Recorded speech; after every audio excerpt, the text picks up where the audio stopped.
बिहार के डॉन अशोक महतो की पत्नी अनीता देवी चुनाव जीत रही हैं या चुनाव हार चुकी हैं। बिल्कुल एग्जिट पोल में हम आपको ये बताने वाले हैं, ना सिर्फ मुंगेर का परिणाम बताने वाले हैं बल्कि साथ में हम आपको बताएंगे भागलपुर, खगड़िया, बांका, जमुई इन सीटों पर क्या रुझान सामने आए हैं। तमाम जो लोगों से हमने बातचीत की है, वोटर्स से बातचीत की है, ग्राउंड पर जाकर 2-2 हजार किलोमीटर बाइक से जाकर ग्राउंड में जो हमने हर एक चाय की दुकान पर, पान की दुकान पर जो सर्वे किया है, साथ में जो हमारी राजनीति के विश्लेषक है, जो इनका अनुमान है, इनकी अपनी समीक्षा है, क्या कहती, सब कुछ आपको हम बताने वाले हैं इसी वीडियो में और इसी आधार पर परिणाम भी आपको बताएंगे। सर हमारे साथ आप प्रदीप सर हैं और साथ में आप धर्मवीर पटवर्धन जी, आप दोनों का बहुत बहुत स्वागत है। बहुत धन्यवाद सर। हमने लगभग सभी सीटों का तय जो रुझान आया है वो बता दिया है दर्शकों को। हम चाहेंगे शुरुआत आप मुंगेर से करें, ये भागलपुर क्षेत्र में आता है। सही है, 4 क्षेत्रों का हम लोगों ने बिहार को 5 भागों में बांटकर किया था। 4 क्षेत्र का बता चुके हैं। जो अंतिम भाग है हमारा 5वां, ठीक है। इसमें भागलपुर, बांका, मुंगेर, जमुई और खगड़िया। लेकिन इसमें मुंगेर एक ऐसी सीट है जिसका की प्रभाव पूरे बिहार में पड़ा। बिल्कुल ठीक है। लालू प्रसाद ने एक नया प्रयोग किया। लालू प्रसाद की पार्टी आरजेडी ने कई प्रयोग किए, उसमें एक यह भी प्रयोग था कि इस चुनाव को अगरा और पिछड़ा बनाने का, ठीक है, और अगरा पिछड़ा बनाने का जो प्रयास था उसके केंद्र में अशोक महतो नाम के एक डॉन को लेकर आए।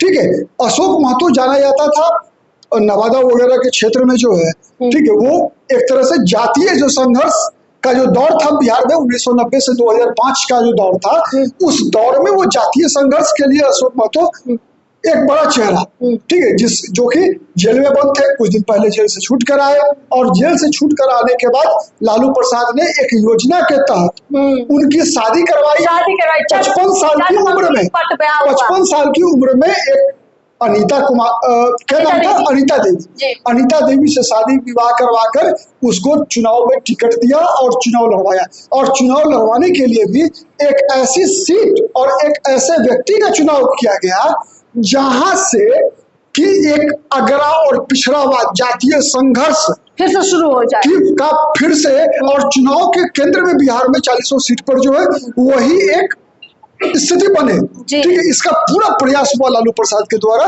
और उसी क्रम में हुआ। लेकिन ये प्रयोग बिहार की जनता ने, चूंकि आज देखिए ना कि बिहार में जो है जो राजनीतिक नेतृत्व किसके पास है, चाहे वो जेडीयू का नेतृत्व हो, नीतीश कुमार पिछड़ी जाति से है, बीजेपी का प्रदेश नेतृत्व सम्राट चौधरी पिछड़ी जाति से है, चिराग पासवान खुद दलित है, उपेंद्र कुशवाहा जाति से है, जीतन राम मांझी, मतलब एनडीए के 5 घटक जो है वो तो पिछड़ी और दलित जाति से ही है, तो किसके खिलाफ संघर्ष कराएंगे। तो इसीलिए लालू प्रसाद की वो योजना जो है फेल कर गई, फेल हो गए हैं और मुंगेर में ललन सिंह चुनाव जीतते हुए दिख रहे हैं। देखिए ये बहुत बड़ी खबर अब साफ हो चुकी है, निकल कर सामने आई है। मुंगेर से अशोक महतो चुनाव कह सकते सीधे हार रहे हैं। लालू यादव ने जो ये चट मंगनी पट ब्याह का जो राजनीतिक नया समीकरण सेट किया था वो सेट नहीं हो पाया है और मुंगेर से ललन सिंह जेडीयू जीत गई है या जीत रही है या जीत सकती है, जो भी कह लीजिए।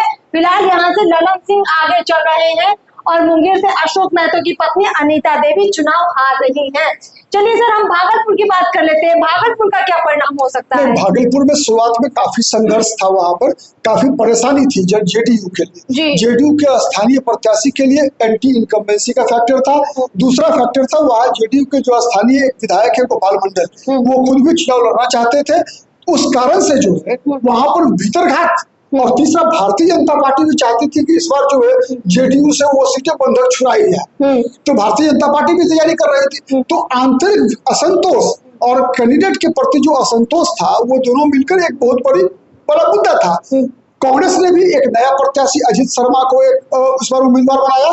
प्राय क्या होता था भागलपुर में कि पिछड़ा बना पिछड़ा लड़ाई होती थी। इस बार जो है वहां पर आरजेडी ने उल्टा किया, पिछड़ा बना अगरा कराने का प्रयास किया, लेकिन उसमें अंततोगत्वा जो जितना भी एंटी इनकम्बेंसी था अजय मंडल के खिलाफ या जिस तरह की स्थिति थी, फिर मोदी फैक्टर में वो जो है भागलपुर कह सकती हैं आप आपके हिसाब से एनडीए के फेवर में जाएगी। अच्छा सर, आपसे पूछना भूल गए, मुंगेर आपके हिसाब से भी जदयू जीत रही है? नहीं, जदयू जीत रही है। जदयू मुंगेर में गए भी थे, खुद से मुंगेर गए हैं, वहाँ रहे 2-4 दिन।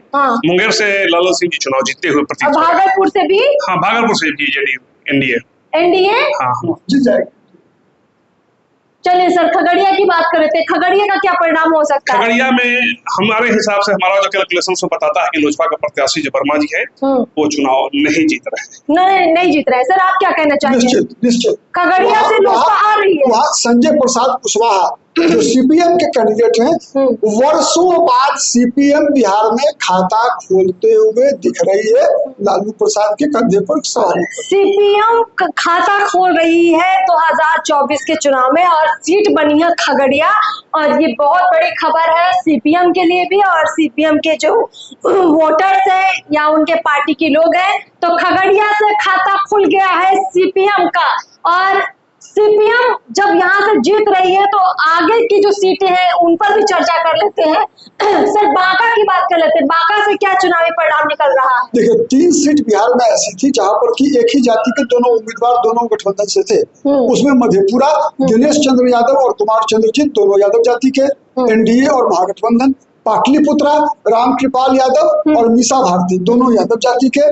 तीसरी सीट है बांका, जहाँ पर की गिरधारी यादव जेडीयू के कैंडिडेट का मुकाबला जयप्रकाश नारायण यादव आरजेडी के साथ था। तो यादव में फाइट। हाँ, और वहां पर अब फिर से एक बार जो है जेडीयू जो अपनी सीट बचाती हुई दिख रही है। जेडीयू आपके साथ, दोनों के साथ से जेडीयू जीत रही है। जेडीयू ने अपनी बांका सीट जो है बचा ली है। सर जमुई बड़ी दिलचस्प सीट सामने आ गई है, यहाँ से चिराग पासवान ने चुनाव जीता था 2019 में, अब इसको छोड़कर वो हाजीपुर गए और यहाँ पर अपने जीजा जी को उन्होंने चुनाव लड़वाया है।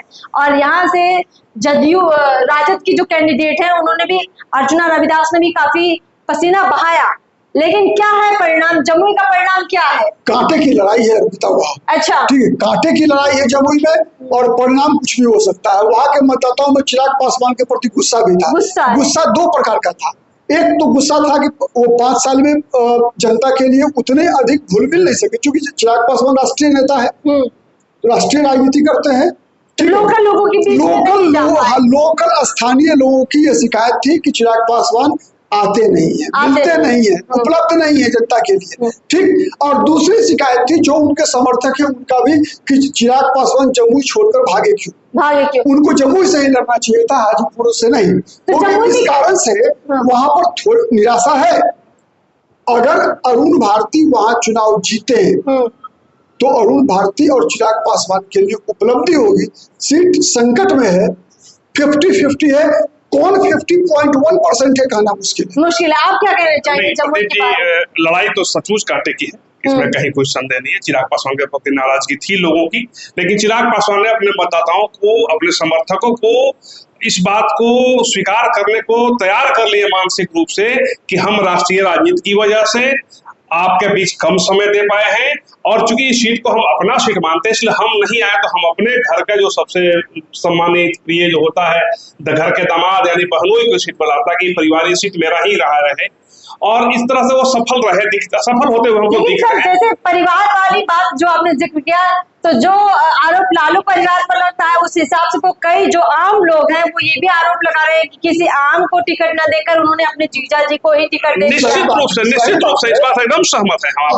अगर वो सीट चिराग पासवान ने अपनी ही पार्टी के जो उनके एक महासचिव है संजय पासवान, जो वो उम्मीदवार हुए थे, अगर उनको दे दिया होता तो वो सीट गारंटेड एनडीए के खाते में आ रहा है। लेकिन अभी सीट परिवारवाद के आरोप के कारण ही जमुई फंस रही है।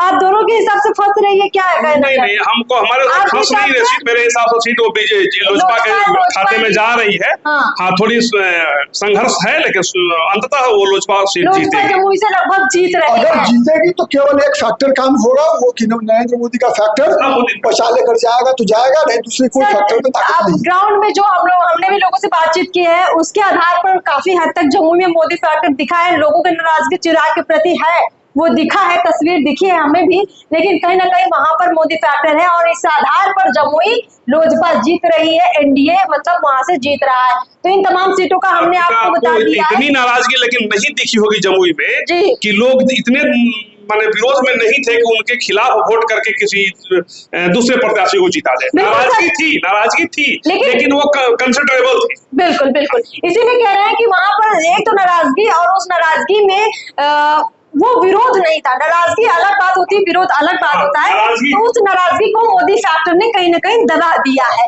और इसी वजह से जमुई लोजपा के खाते में जा रही है। इस चरण में भी हम देखें तो लगभग एक सीट 4 और 1 बिल्कुल बिल्कुल 4 और 1 का मुकाबला रहा है। 4 सीट एनडीए, 1 सीट खगड़िया जो है महागठबंधन जीतती हुई दिख रही है। बिल्कुल, मुंगेर में जेडीयू चुनाव जीत रही है, ललन सिंह मुंगेर से चुनाव जीत रहे हैं और यहाँ से अशोक महतो की पत्नी अनीता देवी चुनाव हार रही है।